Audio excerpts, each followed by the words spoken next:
And welcome back to Coaching with the Bible. It's only been a week, but it feels like it's been forever. This is episode 116, season 3, episode 7. Our portion of the week is Vayeitzei, the story of Jacob in the land of Laban, in the home of Lavan, the growth and the building of his family and his home. And our subject of the week, our topic of the week, is dreams. We all dream. We all dream all the time. Some of the dreams we have, we remember, and some of the dreams we have, we don't. Or most of the dreams we have, we actually don't. And so recently I've been reading a book. I read a lot, but I've been reading a book called Why We Sleep. The book Why We Sleep is by a gentleman and researcher by the name of Matthew Walker. And the book Why We Sleep is very much a scientific and research-based understanding of what sleep is, what's going on during sleep, the benefits of sleep, why we need sleep, the dangers of not sleeping. It's a fascinating read. It happens to be a fascinating read. It's not so, yes, it's mostly clinical, but it's super interesting to sort of really understand why that happens. And in the course of understanding why we sleep, you're reading and learning a ton about what's going on in your brain and what's happening in your mind. And of course, is the concept of dreaming, or the, if you want to call it this loose term, the reality that we dream on a regular basis. And so Dr. Walker really takes us through in the book exactly what the benefit of dreams are to the human being. And it's one of the premises that he has in the book is that if none of these things were of value any longer, then at some point Mother Nature would have evolved the living being to a place where sleep or dreams were not necessary. The origin of the fact that everything seems to sleep, and they've been doing it for hundreds of millions of years, and there's a value in sleep, and then there's a value in dreaming. And so it's important to sort of appreciate the fact that there's a benefit of what's happening in our minds during the course and the stages of our sleep, and of course during the stages of our dreaming. And one of the things that he talks about is the idea of what we would normally call wisdom happens during our dreams. Wisdom is not simply just having individual facts, that's knowledge or information, but wisdom is more about knowing what they all mean when you start to piece them together. And what we know is often the case, and I'm sure we've had this situation where we've gone to sleep with a vexing, difficult problem and woken up with an amazing solution. So something happened in the mind, the synthesis of these different pieces, but also just sort of the mixing and the melding and the meshing of what might be called some sort of creative play in the brain took place during the course of the night, and you woke up with a solution. We've heard stories about people who have dreamed storylines, movies, books, and woken up and simply just written them down. There are many stories of creatives, artists, who during the course of the night, musicians famously also, who in the course of the night woke up because they heard a tune effectively during the course of their sleep or in a dream and had to write it down, or a joke. I remember there was an interview with Jerry Seinfeld a number of years ago. We talked about the idea that he slept with a notepad next to his bed because at certain points he'd wake up in the middle of the night and he'd have a joke and he'd have to write it down, otherwise he would forget it. Because most of what happens while we sleep, most of the dreams that we have while we're sleeping, don't last to the morning. We simply don't remember them. And so it is the case that for the first time in the Bible, someone dreams. The Bible actually uses the term that he dreamt. So I know, and we all know, that earlier on in the Bible, earlier than this week, it does talk about the fact that Abraham had a vision in the night. And of course, that's true. But the terminology there is a vision, whereas the terminology and the word usage here is actually dreaming. Jacob, after leaving his home, leaving his father and his mother, is alone in the night. He seems to often be alone in the night. He's alone in the night, and he sleeps. And we know, we talked a little bit about it last year, but and we know from the sages that on some level it's the first time that Jacob has slept in many, many years. And he sleeps and he dreams. And this is the famous dream of the ladder. Jacob sees a ladder that is rooted on the earth, but the top of the ladder is in the heavens, and he sees angels going up and down on that ladder. And at the top of the ladder is the presence of God. And then they have that conversation, effectively, where God makes a promise to Jacob about what's to be in the land of Laban, in the house of Laban, the promise that God makes to Jacob with respect to returning, giving this land to his children, and thereafter. What's interesting to me is, and the point in this story is not just what he dreams. There's a point in the story where Jacob wakes in the middle of the night. He states that he was not aware that this is the place of God. And it would appear that at that moment he doesn't just get up and go. He goes back to sleep. Because in a following verse, verse 18, I believe it is, it opens and says that he woke in the morning. So he went to sleep, had the dream, was awakened during the course of the night after this dream was completed, or this vision, you might want to call it, was completed. He makes this statement that this is a place of God. He returns to sleep, then he wakes up in the morning and he goes. I'm going to suggest that in the course of, and this is purely speculative on my part, that in the course of that moment of returning to sleep, that Jacob codifies his plan of action. Because the reality of life, and I'll keep using the word reality, even though I think that it's funny to sort of talk about reality with respect to dreams, but I think that's important, is that if they simply remain dreams, they're just thoughts in our head. They are in and they're out. They fly in, they fly out. We don't remember them. They don't stay. They don't become reality. They're like a term I used a few years ago for hope. That hope by and of itself is wonderful and important and inspiring, but hope in by and for itself is what I called a rainbow. It's something to look at, it's something to see, it's inspiring, but if it doesn't have any sort of teeth after it, it's not worth very much.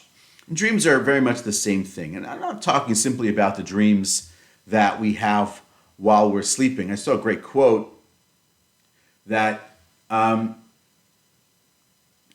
from a gentleman by the name of Abdul Kalam. Abdul Kalam was the president of India at a certain point, and he made the following statement. And these are the dreams that I'm speaking of here, per se. Dreams are not that which you see while sleeping. It is something that does not let you sleep.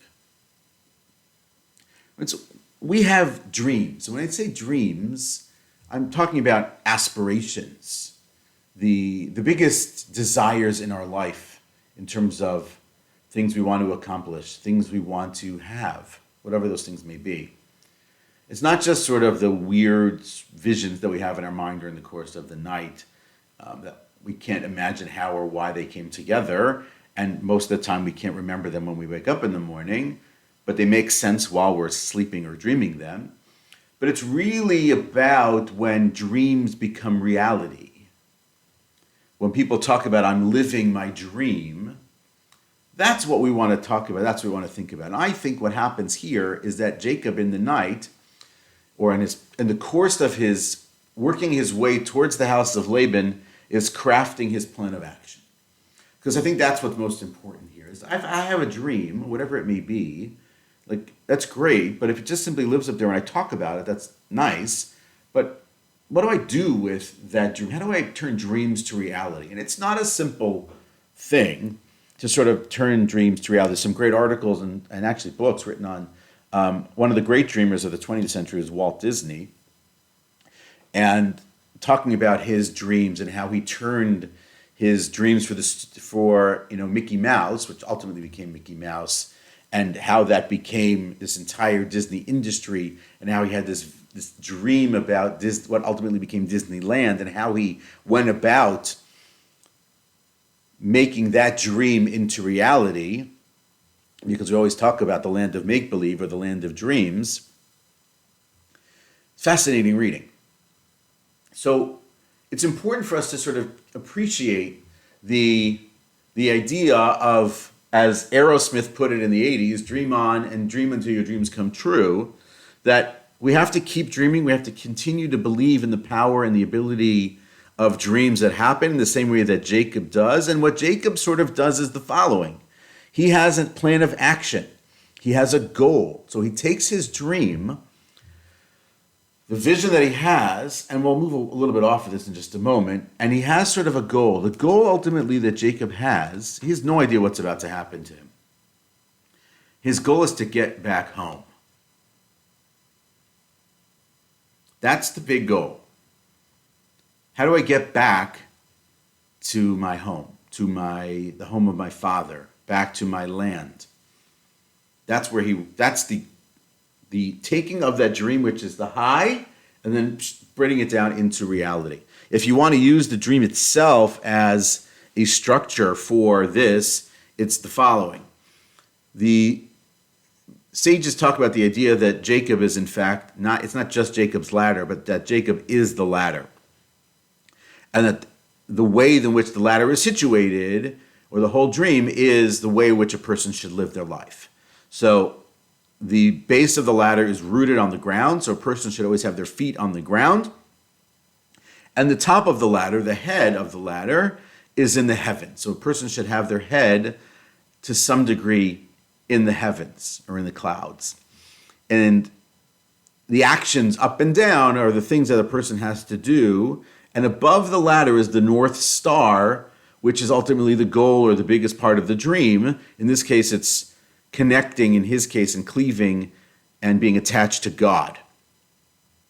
But what it means effectively is that a person has to always have their feet on the ground, but still has to have sort of their head in the skies, which is the idea, I think, that the person has to have that vision that is above the clouds, that vision that keeps them moving forward, that vision that is attached to reality, but is not held back by the things that are happening up and down the ladder. I'm not going to call them distractions. I don't think those are distractions. I think those are sub-goals. And so what has to happen is that a person has to move from the largest portion of it, or the most lofty portion of it, which is the dream part of it, and then take that and bring that down onto the earth and bring that down into reality, and then work through how that's going to be. How they're going to do that. Now, last year we talked about the idea that Jacob spent all those years in advance of going to the house of Laban, preparing for this exile, preparing for these years away, learning the lessons and iterating on that. I think that's part of his plan. But I think also what's happening here is that a person has to appreciate, and he has to appreciate, that this dream, if in and of itself, is not going to be enough, but that dream is going to help towards the reality. So having that North Star at the top of that dream is going to actually help him develop and design and act in a plan that is going to lead towards success or achieving of that goal. So having the North Star is a directional, and that's going to help the person bring it down into reality and work it all the way through. And appreciate for ourselves for just a moment that our dreams, these kinds of dreams, the dreams that we have when we're awake, the dreams that keep us up at night,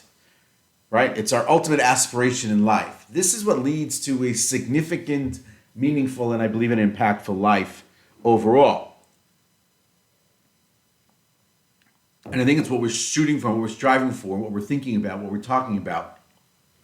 And so what I want to share with you then is perhaps an approach, and I'll give you an example from my own life. This is not an aspirational goal from work, but here's an example. I have this dream in my head, had it for a while, of owning a home in the hills above the Sea of Galilee, above the Kinneret. It's this dream of mine. Like, I've talked about it for a few years here, mentioned it to a few people.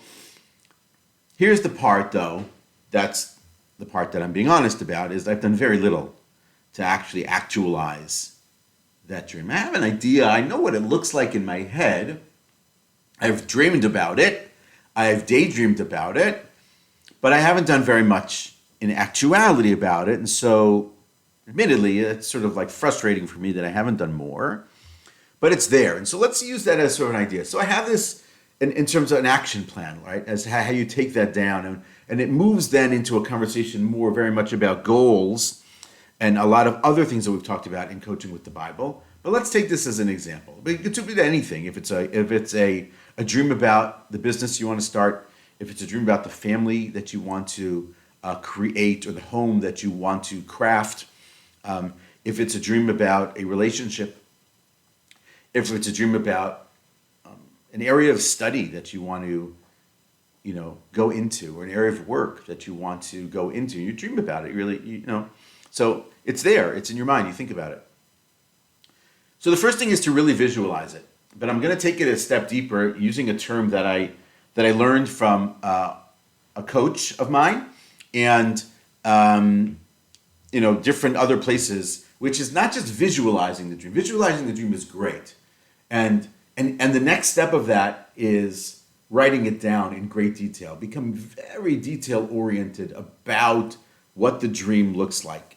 Really getting into it. And I've done this with a couple of people one-on-one in conversations too, to get very specific inside what the dream looks like.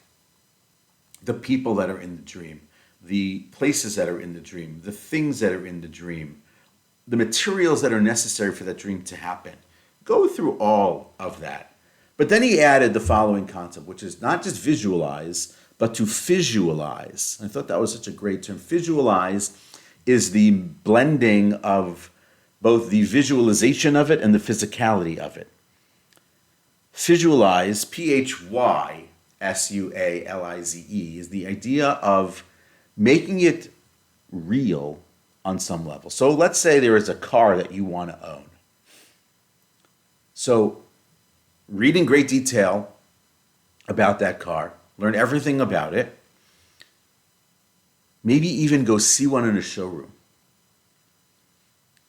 If you have a chance, maybe to do a test drive it.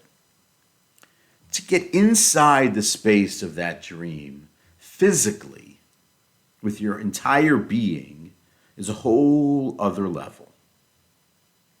So visualize is sort of in your mind and in your eye and how you think about it. Visualize is how you interact with it, how it actually makes you feel. And then it's a deeper touch, it's a deeper connection to it. So you know what the leather of the seats of the car is, or what the interior walls of that home look like, or the contours of that business feel like when you're in it. And after you've then visualized it, I actually think the dream changes to a degree. But now you can get into the next part of really setting what I saw in a great article about a Navy SEAL, setting realistic and unrealistic goals for your success in accomplishing and fulfilling this dream, of making this dream your reality. Realistic goals in terms of what that's going to be, what's that first level version of fulfillment of that dream, and then take it up 10x for what will be the ultimate version of the fulfillment of that dream. And now you want to craft an action plan. You're going to get into what are the milestones that I have to hit, what are the sub-milestones that I have to hit to then reach the milestone. So now we're moving into an entire goals conversation, right? So what's that goal for next month and then the month after that? And sort of if you have this idea that it's a 2 and 3 year plan to get to the dream, okay, what are the things that I have to do on level 1, on the goal level, maybe on the more optimal or the higher level, the unrealistic goal level? Again, get into the specifics. Who are the people? What are the places? What are the materials necessary for success? What are the things I have to be mindful of, the pitfalls, the things that might get in the way, the haters, potentially, the people who'll tell me no, that my dream is crazy. Most of the dreamers who have accomplished the greatest things in the world were probably at some point told that their dreams were crazy. They were unrealistic. But who's to say what's realistic and what's unrealistic, to be honest? I think the next thing here is also, to partner up. I don't know that these things happen purely in a vacuum on our own. But to build a network, when you start to talk, this is partly why I start to talk about these ideas about having this home, is I think when I start to talk about it and I put it out into the ether, into the world, that maybe on some level things will start to happen. I need to do more. But you can find people who maybe have the same dream and you can now work together. Now it's maybe one step closer to reality because now you have, quote unquote, a partner. Here's one of the key ones I think, which is really great, is to laugh when you want to cry. I saw this in a different article. So when you're trying to accomplish your dreams and you're trying to put your dreams and to make those dreams into your reality, it's not always going to be easy, and it's not going to happen in a day. And so what has to be in the case is that we're going to have things that get in the way, the things that hold us back, the things that move us back, the things that we fail at in the course of that work. And in those moments, we just want to fall apart. And so recognizing that up front goes back to what we talked about at the beginning of Genesis, the good philosophy, that it was good to fail here, it was good to come up short here, because now it's only going to get better. And so here it's the same idea. If I'm about to cry because it's not going my way, I should start to laugh. Laughing when you should be crying sounds insane, but it's also you controlling that moment, which is not insane. And so these are how we do this. And I'm talking out loud about myself here, but this is how we sort of get to it. We iterate, obviously. We review the plan. We go back to it. We find out where we're up to. See how we're progressing. And that, I think, is a recipe. Obviously, no one has written it in stone as to how we can turn our dreams into reality. But we have seen people around us who seem to be living their dream. And when we start to distill it into a process, it's not as crazy as I might have thought in the beginning. And so taking a situation like Jacob and Jacob's dream, living on the ground, but having our head in the clouds, having ourselves rooted in action, rooted in goals, but our heads in the space of the ultimate, the big why, the big success, the big dream, allows us, to get through difficult days, but also allows us to set ourselves in motion towards what it is that we're thinking about ultimately, which is living our dreams and having our dreams be our reality, and walking around day to day saying, this is the dream, this is my dream, this is what I want. And to end it, as always, with a quote, this is from Langston Hughes: "Hold fast to dreams, for if dreams die, life is a broken-winged bird that cannot fly." That is Coaching with the Bible for this week. Look forward to seeing you next week.